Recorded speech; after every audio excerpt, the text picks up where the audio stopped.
Notre docteur en biologie cellulaire, s'il vous plaît. David Zavaglia, bonjour. Bonjour. Bonjour Michel. On va continuer avec vous notre quiz nouvelle formule avec bien sûr de belles animations et une question tout de suite pour les téléspectateurs. Exactement, et ben on va démarrer immédiatement. Donc une fois de plus, on va plonger dans le corps humain avec une très belle animation en image de synthèse.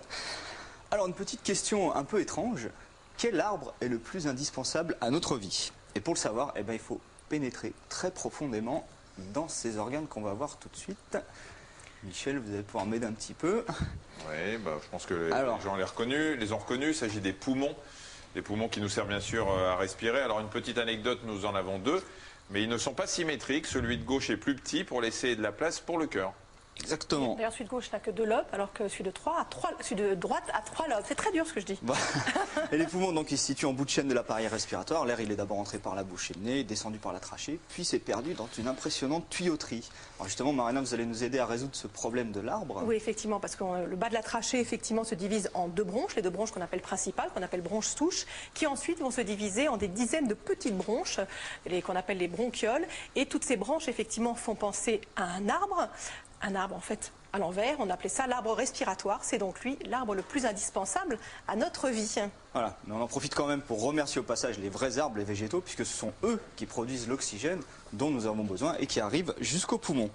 Alors, avant d'aller plus loin, la question pour les spectateurs. La question, vous avez vu que les poumons sont très ramifiés et quand on les regarde de très près, comme sur une photo que vous allez voir, voilà, ils ont un aspect un petit peu spongieux, comme une éponge. Pourtant, si on les dépliait et qu'on les étalait complètement, on se rendrait compte que la surface d'échange d'air avec l'extérieur est énorme. Quelle serait donc cette surface en mètres carrés? Allez-y tous à vos SMS. Et quand on ne sait pas, c'est vachement dur, parce que c'est tellement abstrait. C'est vrai, mais moi, comme je suis gentil, je vais quand même donner un indice pour nos spectateurs. Alors, ça représente plusieurs dizaines de mètres carrés.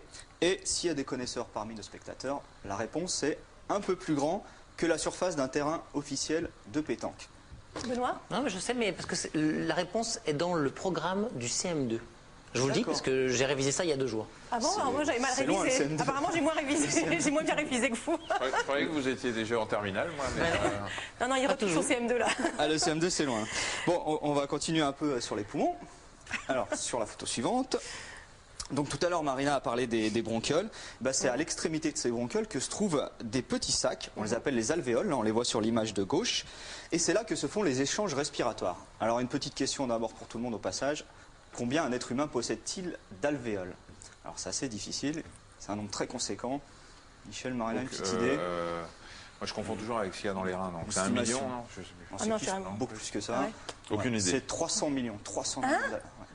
Par poumon ou pour les deux? Globalement, pour les 2 poumons, 300 millions d'alvéoles. J'avais sauté aussi la ligne nombre d'alvéoles dans la liste de médecine. C'est aussi pour ça que finalement la surface d'échange est aussi grande, puisqu'on a énormément d'alvéoles.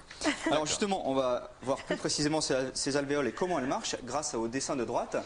Michel, vous allez m'aider à Donc ça, c'est le sac alvéolaire. Il y a plein d'alvéoles. On va juste préciser qu'à chaque fois que toutes nos cellules ont besoin d'oxygène, et quand elles fonctionnent, elles vont produire aussi un déchet, c'est le gaz carbonique, le CO2, qui va se retrouver dans le sang. Le cœur va envoyer ce sang plein de gaz carbonique jusqu'aux poumons. Et vous voyez que toutes ces alvéoles, elles sont entourées de ce qu'on a dessiné ici. Ce sont des petits vaisseaux, des tout petits vaisseaux. C'est ici que l'oxygène frais qui va arriver ici par la bronche, la bronchiole et puis dans les alvéoles va passer dans le sang. Et le CO2, lui, il va passer... Il va faire le chemin inverse, il va sortir du sang, passer dans les bronches, et quand vous expirez, vous le sortez à l'extérieur. Voilà, exactement. C'est à ça que nous sert la respiration, nous ravitailler en oxygène et nous débarrasser du CO2. Alors par contre, en termes de respiration, on n'a pas du tout tous les mêmes capacités respiratoires. C'est ce qu'on va voir maintenant avec ces tests. Alors, voilà des images de tests que peut-être certains de nos spectateurs ont déjà subies. On va commencer avec celui de gauche, mais d'abord une petite question. Marina, est-ce que vous savez à peu près en moyenne, pour une respiration normale, combien d'air à peu près entre dans notre poumon? Au repos, spontanément, on inspire et on expire environ 1 millilitre d'air. Mais on peut faire beaucoup mieux. Bravo, exactement. On peut faire ça, je sais parce que j'ai fait tous ces tests, je connais. En réalité.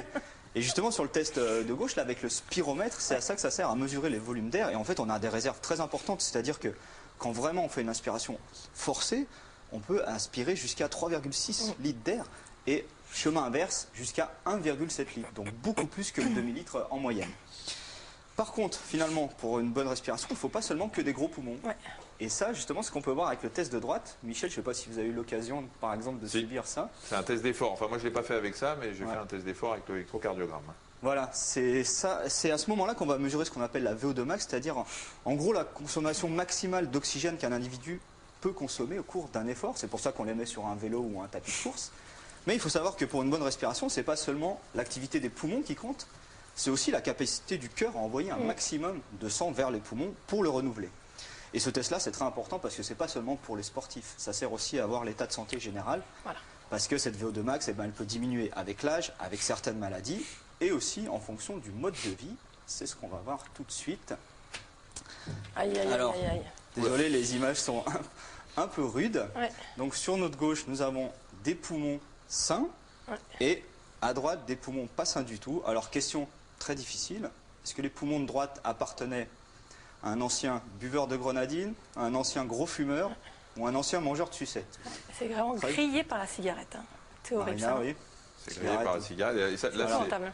bon, là, on a l'impression qu'il n'est pas flagrant. en très bonne forme, mais enfin, c'est parce que les poumons, quand on les enlève du corps de l'organisme, hein, ça s'abîme un petit peu. Mais effectivement, là, vous voyez un quand on compare poumon avec celui de droite, de voilà. fumeur typique. C'est très tendance en ce moment d'en remettre une couche sur le sujet, sachant que maintenant c'est Mais interdit enfin, c'est partout. utile à montrer. Hein. Mais là, voilà, on a vraiment une Quand preuve même. concrète des conséquences du tabagisme. Alors, on finit avec la réponse à notre question du jour, spectateur. Benoît, si... On a de tout.